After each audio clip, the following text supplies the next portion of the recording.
This is Ian Lamont, author of Google Drive and Docs in 30 Minutes. Here's the easy way to highlight certain values in Google Sheets using conditional formatting. And what I want to do, I want to take this column right here, column C, and any value that's more than 1,000, I want it to be highlighted in green. And I could manually do this. Like I could select a bunch of cells and then, make the fill color turn it green, like this. Okay.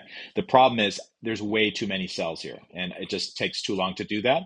And also, I want it to update dynamically in case the formula changes or something. So what I'm going to do, I'm going to select the entire column.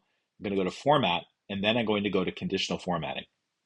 And you can see everything is already highlighted in green. I don't want that. And the reason why is because the rule here, you have to set up these rules. It says it's not empty. So all of these cells are filled with something, so they're going to be colored green. But you can change the rule very easily. Use the drop down, and what I'm going to do, I'm going to say if the cell is greater than or equal to, and then the value or formula, I'm going to change that to 1,000, and then I'm going to make it a dark green color. Let's see here. I need this color right here. Okay, and click Done.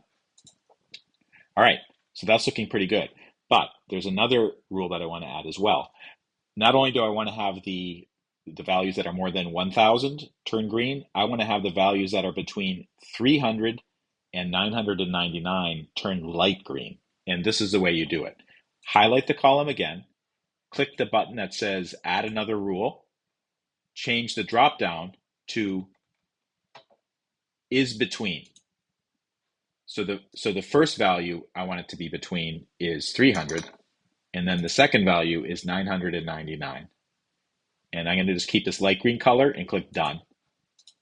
And you can see now I have all of my values correctly highlighted the way that I want. If this video helps, please take a moment to like it and follow me, and I'll see you next time.